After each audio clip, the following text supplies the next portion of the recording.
Hello friends, welcome you all. Myself आर्सिस। यदि आप आईआईटी जेई की तैयारी कर रहे हैं, हिंदी माध्यम के विद्यार्थी हैं, तो बिल्कुल बच्चे ये आपके लिए है।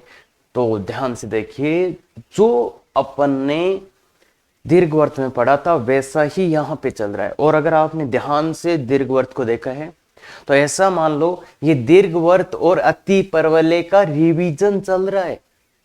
अरे रिवीजन, ये अति परवलय नहीं पढ़ रहे हैं अपन, ये दीर्घवर्त और अति परवलय का रिवीजन कर रहे हैं। इस टाइप से अपन दीर्घवर्त को पढ़ के आए। तो ध्यान से देखो कि ये रिवीजन अल्टीमेट रिवीजन है, कुछ नहीं चाहिए। और साथ में परवलय और वर्त का भी रिवीजन हो रहा है। तो थोड़ा ध्यान से दे। और अब आने वाले लेक्चर्स भाई थोड़ा इसका लेवल अप रखेंगे अपन, क्योंकि एडवांस तक जाना है। तो बिल्कुल बच्चे ध्यान से देखते रहो कि हाँ कि रिवीजन भी हो गया, काम खत्म, तो आराम से नंबर आ सकते हैं। करें शुरू? बिल्कुल। तो प्राचलिक बिंदु के बारे में बातें करेंगे आज, बिल्कुल बहुत अच्छी। तो देखिए बच्चे, सहायक वर्त ये वहां पे भी था, प्राचलिक बिंदु उत्केंद्र को। तो सबसे पहला काम तो यही करते हैं कि सहायक वर्त क्या होता है। तो सहायक वर्त क्या होता है? अनुप्रस्थ x को व्यास मानकर बनाया गया वर्त। और वहां पे भी यही होता था क्या? वहां पे ध्यान से याद करो, दीर्घवर्त में क्या होता था? दीर्घ x को व्यास मानकर बनाया गया वर्त। तो यहां पे दीर्घ x का नाम ही तो चेंज हुआ है, क्या? अनुप्रस्थ x। तो बोले अनुप्रस्थ x को अगर आप व्यास मानकर वर्त बनाएंगे तो वो कहलाएगा क्या? सहायक वर्त। बिल्कुल बच्चे। तो देखिए बच्चे, अगर मैं ये वाला हाइपरबोला लेता हूं x square by a square minus y square by b square equal to 1, तो इसका डायग्राम ऐसा बनेगा।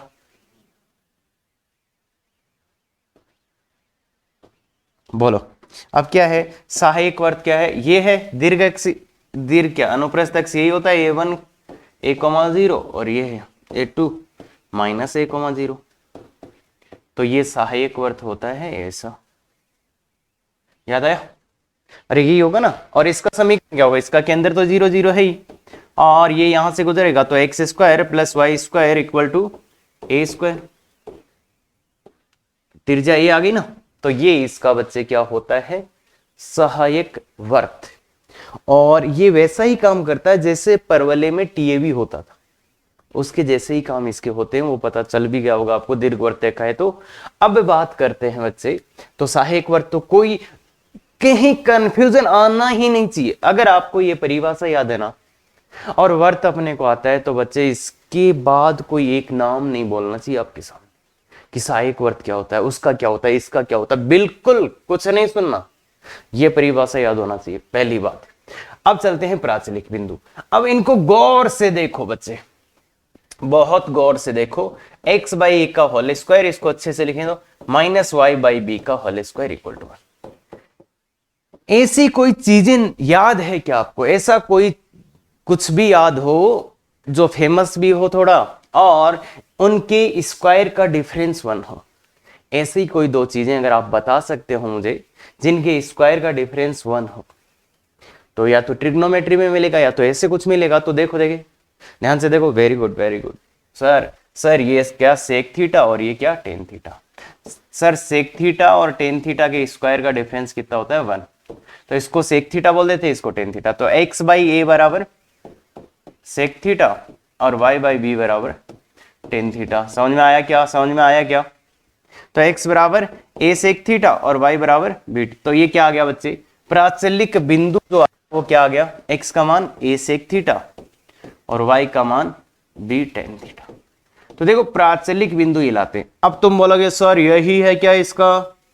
तो देखो बच्चे, जो भी अपन आगे रिजल्ट पढ़ने वाले हैं वो इसी पे बेस्ड है। तो इसको याद रखना है कि इसका प्राचलिक बिंदु अगर अपने को लेना है तो ये आ गया a sec theta comma b tan theta, a sec theta comma b tan theta. ठीक है बच्चे, a sec theta comma b tan theta. तो ये इस वाले का प्राचलिक बिंदु है। क्या बात क्लियर है? बिल्कुल अच्छे से। और यहां पे थीटा क्या होता है? थीटा को बोलते हैं अपन उत्केंद्र कोण, इसेंट्रिक एंगल या उत्केंद्र कोण। अब ये थीटा कहां से कहां होगा? ये थीटा होगा 0 से 2 पाई, और ये थीटा जो बिलोंग्स टू करता है 0 से 2 पाई करता है। पर यहां पे देखो दो जगह दिक्कत आने वाली है। एक पाई बाई 2 पे, एक 3 पाई बाई 2 पे, क्योंकि पाई बाई 2 और 3 पाई बाई 2 पे तो ये टेन थीटा और सेक थीटा डिफाइन नहीं होगा, तो इसलिए ये आता है। तो ये बात भी समझ में आती है। अब एक चीज और करते हैं कि एक्चुअल में जैसे मान लो ये सेक थीटा टेन थीटा कोई पॉइंट है, यही इसी पे प्राचलिक पॉइंट होगा, तो ये P sec theta comma tan theta है, तो ए सेक थीटा कॉमा क्या a sec theta comma b tan theta, ये पॉइंट है बच्चे। अब ये पॉइंट है तो मुझे क्या आप ये बता सकते हो बच्चे कि इसमें ये थीटा एंगल क्या है? मतलब ऐसे देखो, काम की बात ये कुछ भी नहीं है, अब जो कर रहे हैं वो बकवास है, और सब चीजें आप अपने आप कर सकते हो, अभी कुछ से भी जरूरी नहीं है उसकी जो कर रहा हूं। पर कई बार अगर आपको फंसाना, मतलब एडवांस के एग्जाम में फंसाया जा रहा है कि ये थीटा क्या है, मतलब थीटा का क्या रिलेशन है, मतलब इसको इससे ज्वाइन कर दें तो क्या थीटा बनेगा क्या? वो तो अपन ने देखा था दीर्घवृत्त में भी नहीं बनता था। तो इसलिए अब थीटा का अगर मीनिंग समझना है तो ये चीज बहुत इंपॉर्टेंट हो जाती है। तो ध्यान से देखिए कि क्या इसका मीनिंग होता है। तो देखो बच्चे, ये ऐसा होता है कि यहां पे एक बिंदु होता है, इस पे तो वो होगा ए कोस थीटा ए साइन थीटा, ठीक है क्या? ये बिंदु होता है क्यू। फिर क्या करते हैं, इस क्यू बिंदु से एक स्पर्श रेखा खींचते हैं ऐसे, ये इसको यहां कट करती है। क्यू बिंदु पे क्या खींची है बच्चे? ये स्पर्श रेखा। ध्यान से सुनो, ध्यान से, बिंदु क्यू पर स्पर्श रेखा खींची, वो इसको यहां पे कट करते हैं, फिर इस पॉइंट को ऐसे ऊपर ले जाते हैं, तब ये बिंदु आता है। क्या बोला मैंने? इस बिंदु पे स्पर्श रेखा खींचो, ये जहां पे इसको काटेगी उसको ऊपर ले जाओ, तो ये बिंदु मिल जाएगा, ये बिंदु आपको मिल जाएगा। समझ गए? तो देखो कैसे लाओगे इस बिंदु, तो लाने के लिए वही आप इस बिंदु पे वर्त की स्पर्श रेखा लिखो, फिर ये करो तो यहां का बिंदु आएगा, फिर ये यहां का बिंदु आएगा। तो ऐसा इसका मीनिंग होता है कि थीटा कोण है वो कौन सा है? ये थीटा कोण होता है बच्चे, ये थीटा कोण है, तब ये क्यू आएगा, और फिर ये और ये ऐसे आता है। मतलब इस पे स्पर्श रेखा खींचो, ये यहां काटेगी, उसको ऊपर ले जाओ या नीचे ले जाओ, तो फिर वो यहां पे होता है। तो ये एक्चुअल कहानी होती है। अब सर ऊपर ले जाना है कि नीचे ले जाना है, तो वो तो यार जिस क्वाड्रेंट में तुम थीटा रखोगे यहां, तो यहां से पता चल जाएगा ना इसका कोऑर्डिनेट कौन से चतुर्थांश में आ रहा है, पहले में, दूसरे में, तीसरे में, चौथे में। भाई स्पर्श रेखा तुम खींच ही लोगे, एक आएगी यहां ले जाओगे, यहां ले जाने के बाद ऊपर ले जाना कि नीचे, तो वो इसके निर्देशांक से पता चल जाएगा। भाई थीटा फर्स्ट प्रथम चतुर्थांश में है, तो ये भी धनात्मक, ये भी धनात्मक, तो ये बिंदु कौन से में आएगा? फर्स्ट में ही आएगा। अब एक बहुत बड़ी यहां पे पता नहीं भयानक सी दिक्कतें लेके घूमते रहते हैं कि सर अगर थीटा फर्स्ट क्वाड्रेंट में हुआ तो ये पॉइंट पी कौन से में होगा? तो पी कौन से में होगा बोलो? अगर थीटा फर्स्ट क्वाड्रेंट में होता है तो पी जो है आपका एक sec theta b tan theta कौन से में होगा? कौन से में होगा? अरे देख के बताओ ना यार, थीटा फर्स्ट में है तो ये भी प्लस, ये भी प्लस, तो फर्स्ट में ही होगा, और थीटा सेकंड में है तो क्या होगा? ये माइनस, ये माइनस। हाँ, थीटा अगर सेकंड क्वाड्रेंट में है तो ये माइनस, देखो ये भी माइनस। ध्यान से सुनो, थीटा अगर मैंने सेकंड क्वाड्रेंट में रखा तो ये minus sec theta b tan, तो इसलिए ये चला जाएगा दोनों ही माइनस। तो कौन से क्वाड्रेंट में? थर्ड में। मतलब क्या कि अगर ऐसे में कुछ करूं तो इसको नीचे ले जाना पड़ेगा मुझे, ये बात इसके बाद। अगर थीटा थर्ड क्वाड्रेंट में हुआ तो, थर्ड में हुआ तो क्या हो जाएगा? ये तो माइनस का, ये प्लस का, तो इसलिए ये कौन से में चला जाएगा? Second quadrant. और थीटा फोर्थ में हुआ तो कौन से में चला जाएगा? फोर्थ में। तो यहां पे एक छोटा सा गड़बड़ है कि सेकंड वाला फर्स्ट में, बाकी यार बकवास है ये सब यार। थीटा यहां रख के देख लो ना, थीटे को अपन सेकंड क्वाड्रेंट में रख रहे हैं तो ये भी नेगेटिव, ये भी नेगेटिव, मतलब ओवरऑल ये पॉइंट कौन से में जाएगा? थर्ड क्वाड्रेंट में जाएगा, जैसा यहाँ पे बना हुआ है।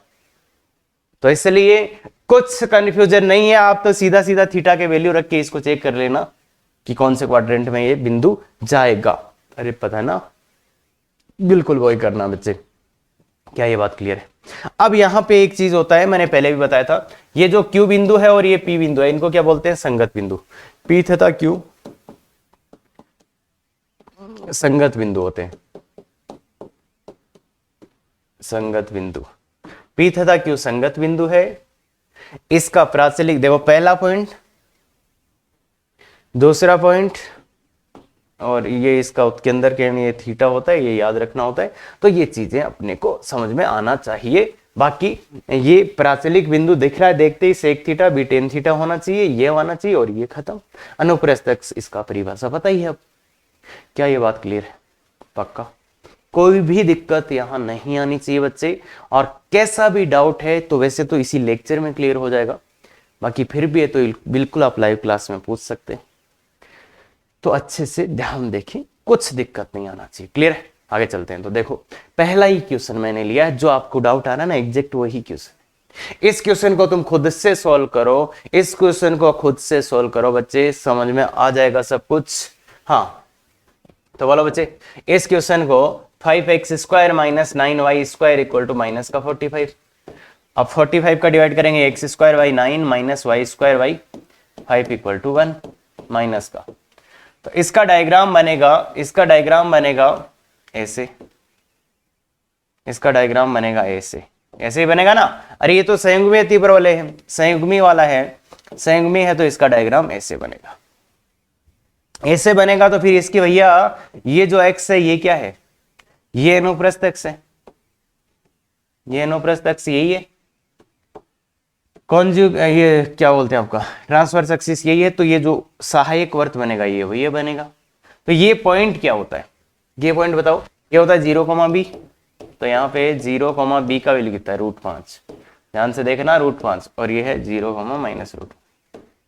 तो इसलिए इस बार जो वर्त बन रहा है संयुग्मी, जो इसका सहायक वर्त बन रहा है, सहायक वर्त बोलो, सहायक वर्त होगा x² + y² = b², ये बिंदु b है तो इसलिए b²। तो x² + y² = 5। समझ में आता है? तो सहायक वर्त ये इसका होगा क्या?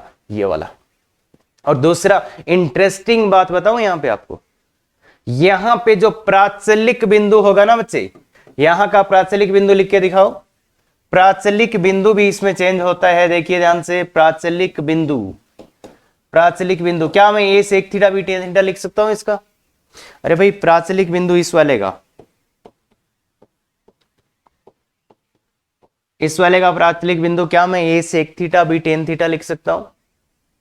नहीं, इसका प्राचलिक बिंदु भी चेंज करना पड़ेगा आपको। इसका प्राचलिक बिंदु होगा a tan theta b sec theta. ध्यान से देखो तभी ये आएगा a tan theta b sec theta. पर सर फिर ये तो हम देखा ही नहीं है, ये तो हमने देखो जो अपना वो था दीर्घवृत्त, उसमें कोई चेंज नहीं आ रहा था प्राचलिक बिंदु में। यहां ध्यान से देख लो, प्राचलिक बिंदु में चेंज आएगा इस वाले अतिपरवलय के लिए। प्राचलिक बिंदु में चेंज आएगा क्योंकि एक sec theta b tan theta रखोगे तो ये संतुष्ट ही नहीं करेगा इसको, तो इसलिए ध्यान से देख लो कि यहां पे चेंज है प्राचलिक बिंदु में भी। पर इसको अपन, क्योंकि देखो जो ज्यादातर क्वेश्चन आएंगे 90% क्वेश्चन आएंगे प्राचलिक बिंदु से रिलेटेड, वो आ जाएंगे उस मानक अतिपरवलय के, इस संयुग्मी अतिपरवलय के नहीं आते, इसलिए ध्यान तो नहीं रखते हैं। पर अगर आप एडवांस के लिए जा रहे हो तो बिल्कुल ये बात आपको पता होनी चाहिए, कहीं ऐसा ना हो कि अपन एक सिंपल सा क्वेश्चन ही गलत करके आ गए। तो बहुत अभी तक पता नहीं था ये बात, क्या बात करें, पता होना चाहिए। ठीक है, तो ध्यान से देख लो, बहुत अच्छा काम है। आगे चलते हैं। वक्र दिश की पहचान करें तथा उसकी अपील। अब ऐसे क्वेश्चंस आ जाते हैं और बच्चे तो सर यह क्या आ गया, यह क्या आ गया, इसकी पहचान कैसे करें सर? ये तो मतलब एक देखो, तो x और y दोनों को ही एक प्राचल के रूप में लिखा जा रहा है। तो ऐसे क्वेश्चंस आपको परेशान कर रहे होंगे, क्योंकि अभी तक तो मैंने भी नहीं बताया है। तो देखो बच्चे, इसमें क्या होता है कि अब कैसे बता दूं ये क्या है? ऐसा तो मैंने किसी का प्राचलिक बिंदु देखा ही नहीं है, ऐसा तो किसी का समीकरण देखा ही नहीं है प्राचलिक, तो क्या करें फिर? भाई इसकी तुम पहचान करो, 5 मिनट दो आराम से कि क्या कर सकते हैं इसमें, क्या करें सर, कुछ आइडिया नहीं आ रहा। तो देखो बच्चे, ऐसे में क्या होता है कि अपने का पहचान से बाहर हो रहा है तो क्या करो, इसको रिमूव द प्राचल को हटाओ। मतलब अगर ऐसा कुछ आ जाए तो प्राचल को हटाओ। भाई नहीं पता चल रहा तो प्राचल को हटाओ, प्राचल को हटा दो यहां से। प्राचल को नहीं, यहाँ टी, मतलब टी को हटाना है बस। अब टी को कैसे हटाएं? दूसरा नेक्स्ट खतरनाक क्वेश्चन है, टी को कैसे हटाएं। तो बच्चे टी को हटाना है तो इज्जत से हटा दो, अरे और क्या, और क्या चाहिए, किसी को हटाना है तो प्यार से बोल दो भाई चल। तो वही बात यहां पे भाई, तो टी को कैसे हटाएं। तो देखो बच्चे, एक तरीका तो मुझे बहुत अच्छा दिख रहा है पर वो अभी आपको नहीं दिखेगा, इसलिए मैं पहला मेथड बता रहा हूं इधर कि 2x इक्वल टू ए की पावर टी प्लस ए की पावर माइनस टी करो, ठीक है, और 3y बराबर ए की पावर टी माइनस ए की पावर माइनस टी करो, ठीक है। इन दोनों को जोड़ो, देखो एक पहले एक तरीका मैं बता रहा हूं, इन दोनों को जोड़ो, इन दोनों को जोड़ने से क्या आएगा बच्चे, 2x प्लस 3y, इससे क्या आएगा 2et। इन दोनों को घटाओ, इन दोनों को घटाओ तो 2x माइनस 3y क्या आ जाएगा बच्चे, इन दोनों को घटाओगे तो 2e की पावर माइनस टी। अब इन दोनों को गुणा कर दो, इन दोनों को गुणा कर दो, टी हट जाएगा, देखो इन दोनों को गुणा कर दो, टी हट जाएगा, तो 2x प्लस 3y। तो इन दोनों को गुणा करेंगे तो क्या आएगा भाई, सीधा लिख दो क्या, 2x का स्क्वायर, भाई दिख रहा ना यार, a plus b, a minus b, दोनों को गुणा करो तो a square minus b square equal to कितना आ जाएगा 4। तो ये क्या आ गया, ओ ये क्या आ गया, अति परवलय है बच्चे, x square by 1 minus y square by 4/9। थोड़ा ध्यान से देखेंगे तो दिख जाएगा ये अति परवलय, ठीक है, ये अति परवलय है, थोड़ा ध्यान से देखेंगे तो दिख जाएगा। तो ये था तरीका नंबर 1, जहां से आप हो सकता है अगर लॉजिकली चल रहे हो तो ऐसा आप करोगे, और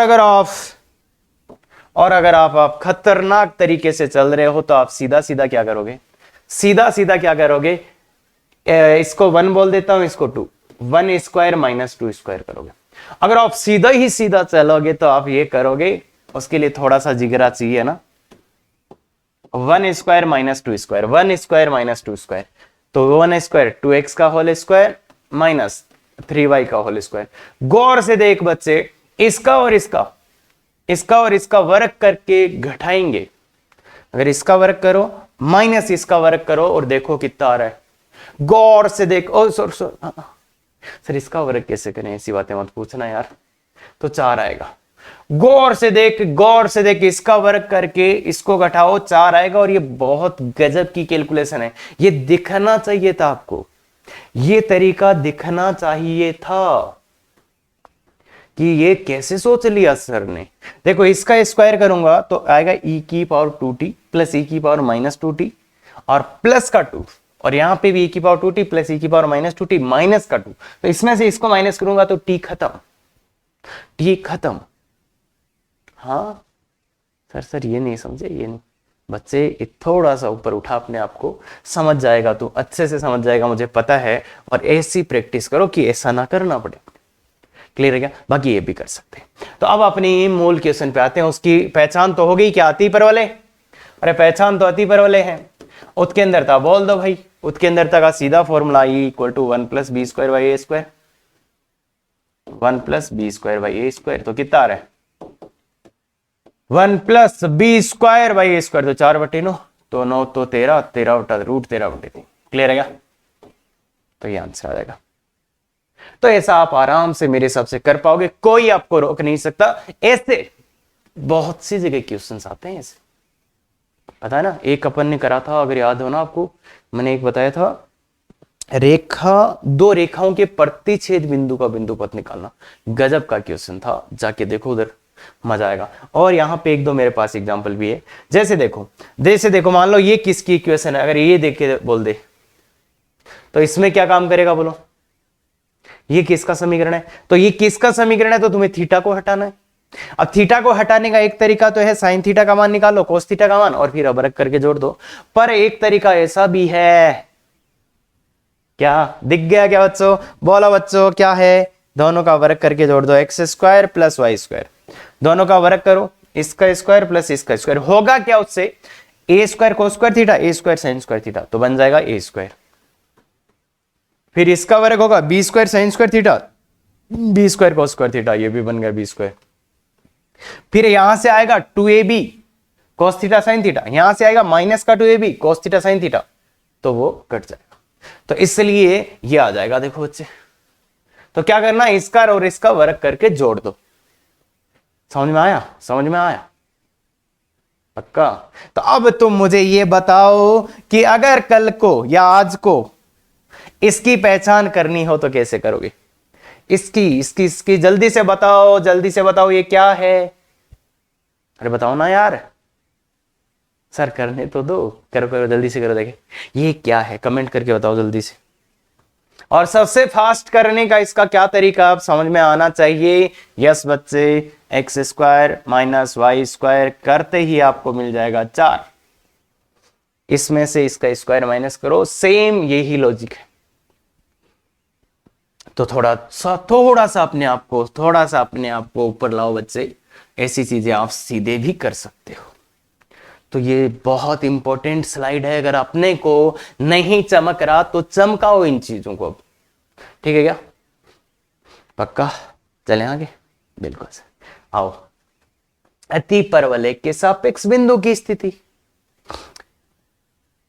ये भी अपन बहुत बार कर चुके हैं बच्चे, और यहां पे बहुत बड़े कंफ्यूजन्स होते हैं, हाँ किताबों में भी मिल जाएंगे। तो ध्यान देखिए कि अति परवलय के सापेक्ष बिंदु की स्थिति। अच्छा, मैं आपको ये बोलता हूं, आप सब कुछ लिख लो। अगर आपका ये पूरा स्लाइड सही हो जाए तो मुझे बता देना कमेंट करके कि सर मैंने जो जो लिखा था वो सब सही है, और वो सब चीजें लिखी थी जो आप इस स्लाइड में बताए हो, तभी आपके नंबर आ सकते हैं, नहीं आएंगे। क्या बोल रहा हूं मैं? सब चीजें जितना तुम्हें आता ना, बिंदु के सापेक्ष पर अति परवलय के सापेक्ष बिंदु की स्थिति, सब कुछ लिख लो, फिर आपको पता चलेगा कि क्या मिसिंग कर रहे थे आप, क्या एक्चुअल में मिस क्या था। बिल्कुल सब लिखो पहले। अरे बावड़े, वर्त से पढ़ रहे हैं, परवलय में पढ़ा दिया, दीर्घवृत्त में पढ़ा दिया, अब तो सब लिख लो कि क्या मिस कर सकता था मैं इसमें। अरे रिवीजन चल रहा है, हाँ तो लिख लो लिख लो लिख लो, लिख लिया? बिल्कुल। अब आते हैं, तो ये अति परवलय है मान लो, तो मुझे ये बताओ इस अति परवलय के अंदर कौन होगा? अंदर मतलब ये अंदर की बात है इसके, ये ऊपर वाली तो समझ में आता, और ये बाहर है, ठीक है? इसका मैं प्रूफ भी बता चुका हूं कि कैसे अपन करते थे, उसका अपन प्रूफ देख चुके, तो ठीक है। तो देखो, आपने ये लिखा होगा कि यदि S1 ग्रेटर देन 0 तो बाहर, तो बिंदु बाहर होगा, पहला चीज। Very good. अरे यार आपको तो याद है, यदि S1 लेस देन 0 तो बिंदु अंदर होगा, और वो तो कहने की बात ही नहीं है। यदि S1 इक्वल टू 0 तो ऊपर होगा, यही ना? ये लिखा है, बिल्कुल सही है। अरे सर ये सही नहीं है, तो देखो मैंने वर्त में भी ये लिखाया था, परवलय में भी यही लिखाया था, और अति परवलय में भी यही लिखा रहा हूं। ये 100% सही है, और नहीं है तो कर देता हूं। यहां तक हो गया काम? तो अब जो मेन काम बचा है ना बच्चे, वो ही मेन काम है। अब जो आपने आगे लिखा है वो है मेन काम, वो ये है, यदि ये वाला परवलय है, ये वाला अति परवलय है, ये वाला अति परवलय है, तो इसके लिए S1 मतलब बिंदु तो पता ही है, X1 Y1 लेते हैं अपन, इसके लिए S1 क्या होगा? इसके लिए S1 क्या होगा? तो इसके लिए S1 ध्यान से सुन लेना, ये होगा minus x1 square by a square है। ये क्या कर रहे हो सर? y1 square by b square plus 1, इसके लिए S1 ये होगा। और अगर आपका अति परवलय ये वाला है, अगर आपका अति परवलय ये वाला है, तो इसके लिए S1 क्या होगा जनाब? इसके लिए ये होगा x1 square by a square minus y1 square by b square plus का 1, इसके लिए S1 ये होगा। क्या ये बात आपने लिखी है? और क्या इसका सार है? तो देख बच्चे, अगर S1 लिखना है अति परवलय के लिए, तो अचर पद क्या होना चाहिए? अचर पद धनात्मक, अचर पद धनात्मक। तो यहां S1 लिखने में बहुत बड़ी गलती करते हैं लोग, अचर पद, अरे कांस्टेंट टर्म, ये प्लस का होना चाहिए, ये भी प्लस का। तो S1 लिखते टाइम ध्यान रख लेना, अगर अति परवलय है उसका S1 लिखने जा रहे हैं तो अचर पद धनात्मक होना चाहिए, तब ये रिजल्ट्स वैसे ही काम करेंगे जैसे पहले करते थे। तो ये मैंने सबके लिए सेम रखे सो दैट ये तो याद हो जाए, इसमें तो कंफ्यूजन ना हो। फिर जहां जहां थोड़ी बहुत दिक्कत आई है मैंने बताया है कि S1 कैसे लिखना है, तो अति परवलय के लिए ये अचर पद धनात्मक, तब ये चीजें काम करेंगी। क्या ये बात क्लियर है? इसका वेरिफिकेशन दे देता हूं मैं। देखो 0 0 इस अति परवलय के भी भार है, इसके भी भार है, तो दोनों का S1 में डालो 0 0 प्लस आ रहा है, ये भी प्लस आ रहा है। क्या बोला मैंने? 0 0 इस अति परवलय के भी भार है, उसके भी भार ही होगा। इसमें डालो 0 0 को या इसमें डालो, दोनों ही प्लस का आ रहे हैं, मतलब ये जो लिखा है वो सही है। प्रूफ मैं यहां नहीं बताने वाला, इसका कोई फायदा नहीं है। और एक कर किसी को शायद परवलय या उसमें बताया होगा दीर्घ, जाके देख लो वहां पे प्रूफ। और ये मैंने बोला रिवीजन हो रहा है, तो अब तुम मुझे बताओ परवलय का S1 लिखते टाइम क्या ध्यान रखना था? परवलय का S1 वहां क्या था? बोलो। अरे परवलय का S1 लिखना है तो वहां क्या ध्यान रखना था? अरे सर याद ही है। हाँ बिल्कुल सही बोल रहे हो, वर्ग वाले को धनात्मक, वर्ग वाले को धनात्मक, वर्ग वाले को धनात्मक। हाँ परवलय का ये था, वर्ग वाले जो पद है उनको धनात्मक रखना है। हाँ सर वर्त हो या फिर दीर्घवर्त, उनके लिए क्या ध्यान रखना था? उनके लिए भी यही था सेम, कि वर्ग वाले पद धनात्मक। तो सेम ही था क्या? जो वर्ग है ना, मतलब x square plus y square, मतलब कुल मिला के यहाँ पे एक्स स्क्वायर और वाई स्क्वायर ये धनात्मक होने चाहिए। यहाँ पे एक्स स्क्वायर वाई स्क्वायर जिसका भी वर्ग हो वो धनात्मक होना चाहिए, तो वर्ग वाले धनात्मक होने चाहिए थे इनमें। याद है ना? अरे यार दीर्घवर्त का कैसे लिखते थे? X square by a square plus y square by b square equal to 1। इसका S1 कैसे लिखते थे? इसका S1 आता था x square by a square x1 square by a square plus y1 square by b square minus 1। याद है ना? इसका S1 ऐसे आता था, मतलब वर्ग वाले एक्स स्क्वायर और वाई स्क्वायर प्लस के रहने चाहिए। क्लियर है क्या ये बात? हाँ अच्छा, गड़बड़ तो नहीं करोगे अब? तो ध्यान से देख लो बच्चे, जो चीजें गड़बड़ होती है ना एग्जाम में, वो क्या होती है? वो ऐसी चीजें होती है। अब मुझे पता है ये सबको याद है, और किसी ने तो उल्टा पुल्टा करके भी याद कर रखा है, तो बता दूं एग्जाम वाले दिन उल्टा पुल्टा हो जाए। तो इसलिए ये तो सेम रखा, बस इसमें जो मॉडिफिकेशन करना है S1 लिखते टाइम वो कर डाला, तो अपना काम हो जाएगा। क्या बात क्लियर है? तो ये पूरा है, पूरा बिंदु की सभी वक्कर्स के सापेक्ष स्थिति का यहाँ पे खत्म। रिवीजन पढ़ नहीं रहे, रिवीजन कर रहे, ध्यान होना चाहिए। हाँ तो चले आगे। अरे क्लियर है रिवीजन? अरे सर इसको प्रूफ नहीं चाहिए।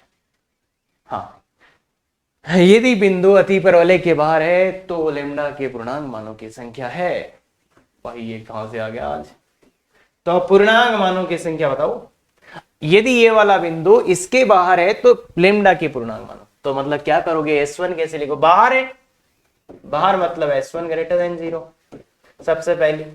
अब इसका S1 कैसे लिखा जाएगा? तो इसका S1 ऐसे लिखा जाएगा कि S1 क्या हो जाएगा, उसको उधर ले जाओ, मतलब S क्या बनाना पड़ेगा आपको, उस सबको उधर ले जाओ, -2x square plus y square plus 9 equal to 0, इसको ये S बोलेंगे। तो S1 क्या आएगा? आप वैल्यू रखो, S1 मतलब इसमें ये ले, तो -2 लेमडा स्क्वायर प्लस 1 प्लस 9। क्या बात क्लियर है? और ऐसा ही आएगा, तो ये S1 है, तो यहाँ पे आएगा S1 ग्रेटर देन 0, तो -2 lambda square plus 10 greater than 0। यहाँ से क्या आ जाएगा? थोड़ा अच्छे से देखिएगा, 2 लेमडा स्क्वायर लेस देन 10, तो लेमडा स्क्वायर लेस देन 5। तो लेमडा का वैल्यू कहाँ से कहाँ आ जाएगा? इधर ले आओ इसको, लेमडा स्क्वायर -5 लेस देन 0, तो ये आ जाएगा लेमडा प्लस √5 लेमडा माइनस। और इसका कर लोगे ना? बिल्कुल सर, क्या बात कर रहे हो सर, जी एडवांस पढ़ रहे हैं हम। अरे नहीं आता है तो चुपके से पूछ लेना ना।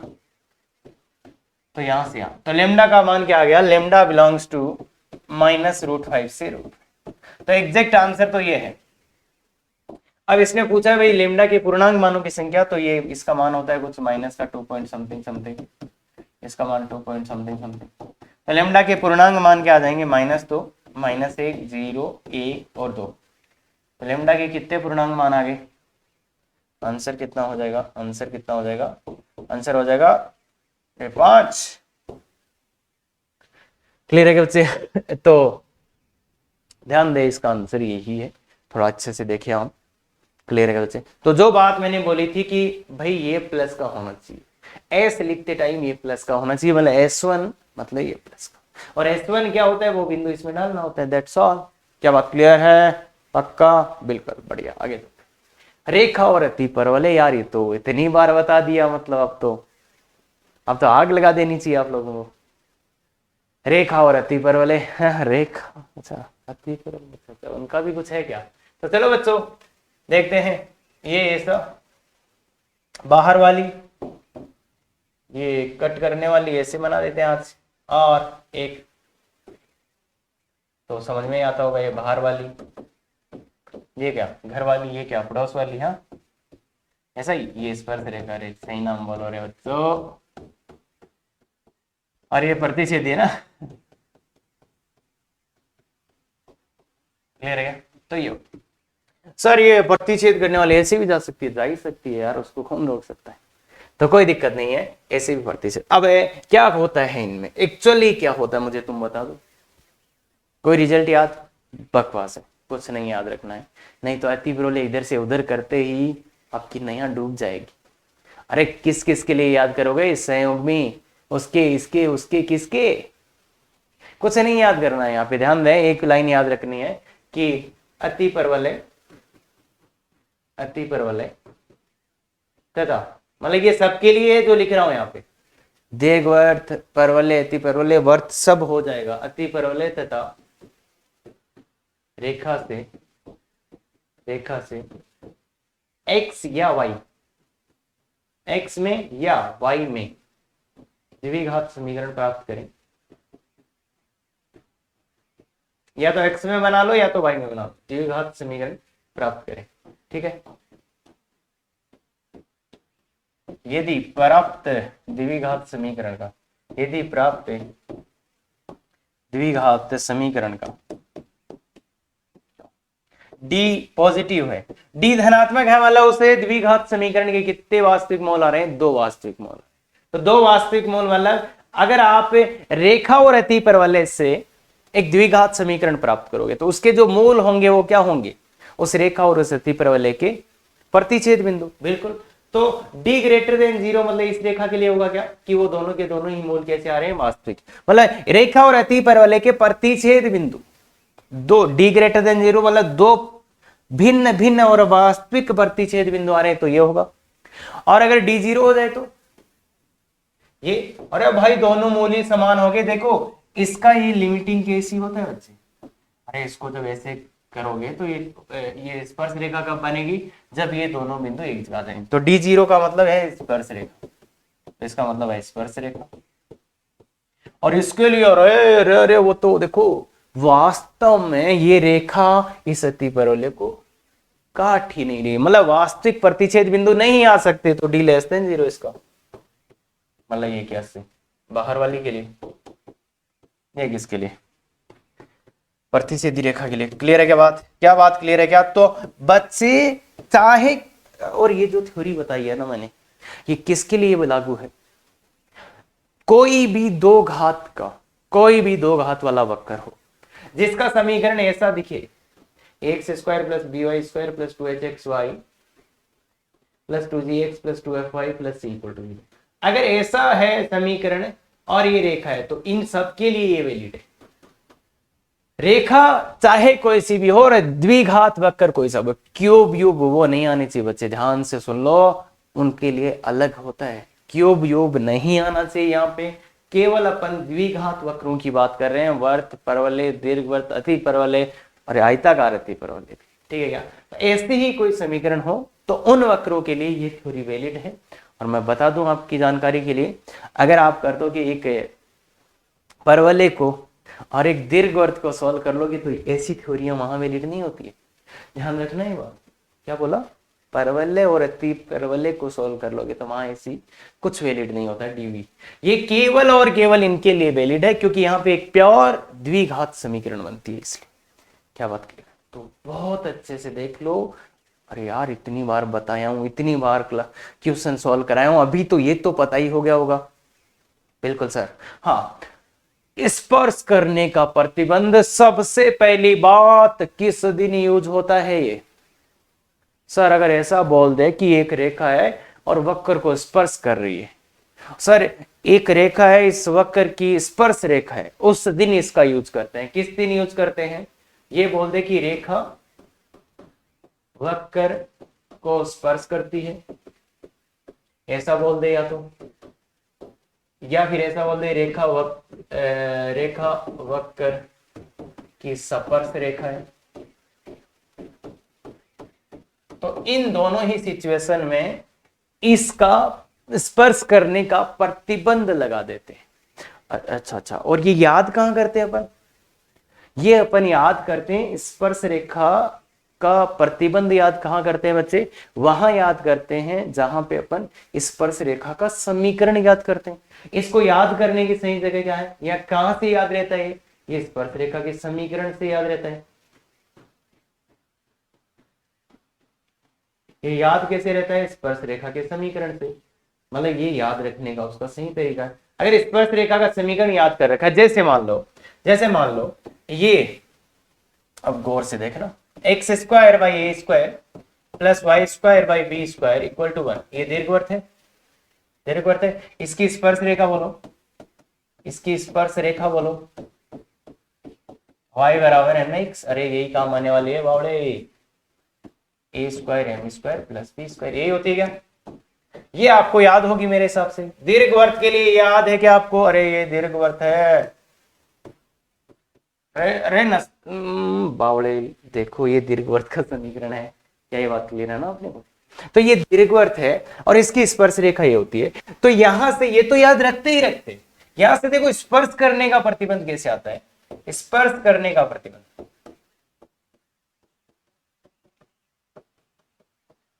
स्पर्श करने का प्रतिबंध क्या होता है? जो ये वाला चीज होता है उसको रख दो C बराबर प्लस माइनस ये स्पर्श करने का प्रतिबंध।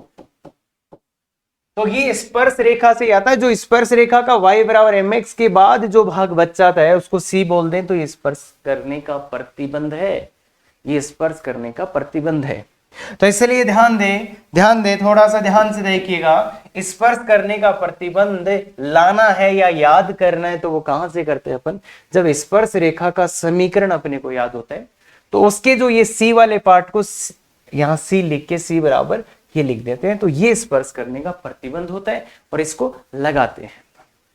लगाया, बहुत बार यूज किया है इसको। अगर नहीं पता इसको यूज कैसे करते हैं तो भाई दीर्घवृत्त के जाके देख लो कि कैसे यूज करें, कैसे प्रयोग करें।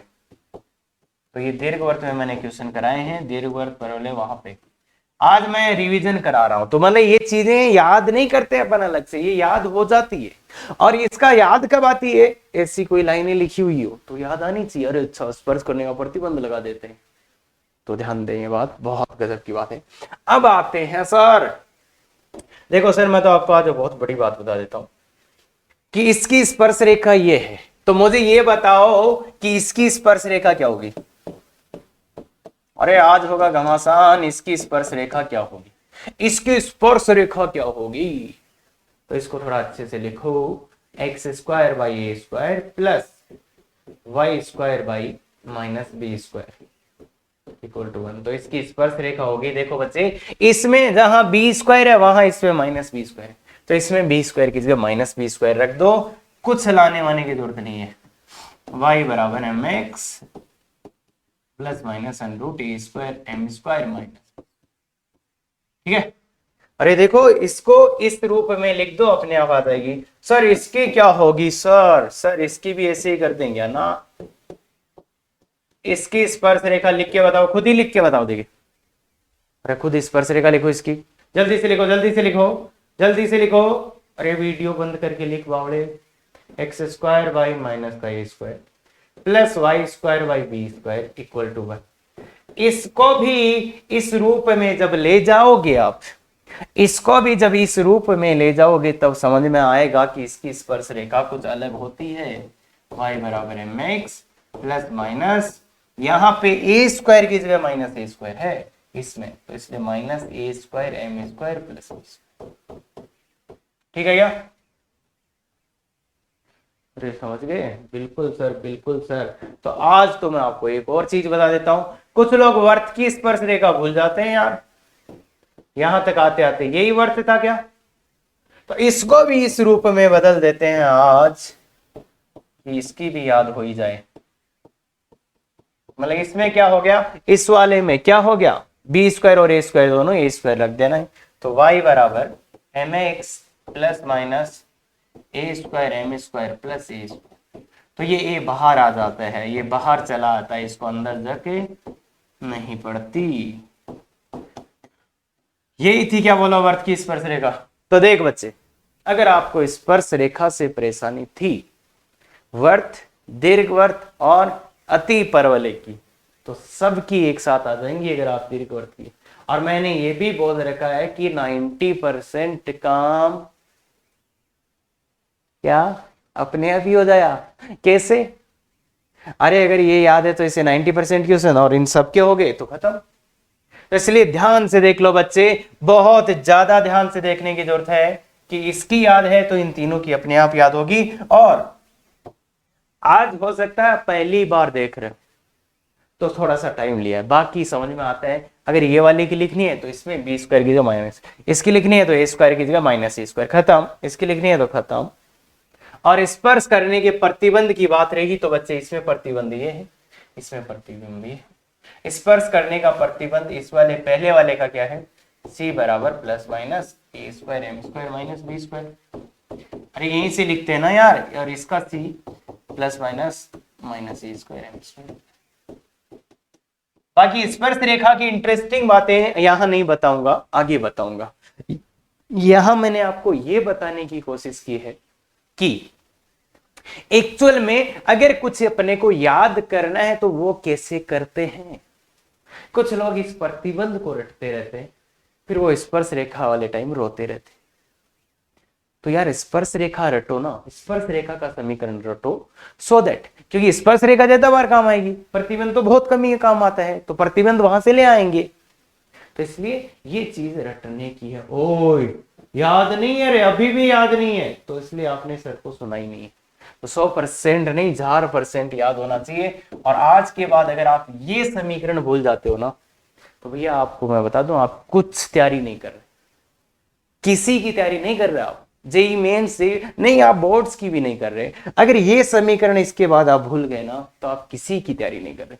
सर इसमें ए बड़ा बी छोटा कोई फर्क नहीं पड़ता, कोई फर्क नहीं पड़ता। क्या बात क्लियर है? तो इस बात पे 1-2 लाइक तो हो जाने चाहिए। सर एक ही होता है लाइक, तो 2 बार करेंगे तो वापस, अरे बावले दूसरे से करवा सकते हैं, शेयर शेयर तो कर सकते हो ना, करा कि नहीं? सर यार पढ़ाने की बातें करो, तो बच्चे अकेले पढ़ाने से भी कुछ नहीं होता, ये भी ध्यान दें। हाँ, एक हाथ से ताली नहीं बजती ना, अरे बजी नहीं रही यार ये तो ध्यान रखो इस बात का भी थोड़ा, हो सकता है नहीं चीजें समाप्त हो जाए। तो देखिए, यदि रेखा अति परवलय दिश को प्रतिच्छेद करती है तो लेम्डा का मान, तो इसने बोल दिया ये रेखा इसको प्रतिच्छेद करती है तो लेम्डा का मान बताओ, खत्म खत्म। प्रतिच्छेद करती है तो क्या, इसको सॉल्व करेंगे और d ग्रेटर देन 0, खत्म। तो डालो इसमें, किसका वैल्यू डालें, x का डाल देते हैं, x बराबर लेम्डा माइनस वाई, ये वैल्यू इसमें डाल देते हैं। तो x लेम्डा माइनस वाई का whole square minus 2y square equal to 9। तो y square minus 2 lambda y plus lambda square minus 2y square equal to 9। थोड़ा अच्छे से बनाओ, तो माइनस का y स्क्वायर उधर ले चलते हैं सबको, तो y square plus 2 lambda y और plus 9 minus lambda square equal to. अब ये प्रतिच्छेद कर रही है, मतलब स्पर्श नहीं कर रही, प्रतिच्छेद कर रही है, तो d ग्रेटर देन 0। अगर d ग्रेटर देन 0 लगाओगे तो बोलो 2 लेम्डा का whole square minus 4a into c, ये आएगा या थोड़ा अच्छे से 4 से 4 कट जाएगा, तो ये lambda square minus 9 plus lambda square, क्या बोला, ये 4 कट गया, ये आ गया साइड मेरे हिसाब से, तो 2 lambda square minus 9 greater than 0।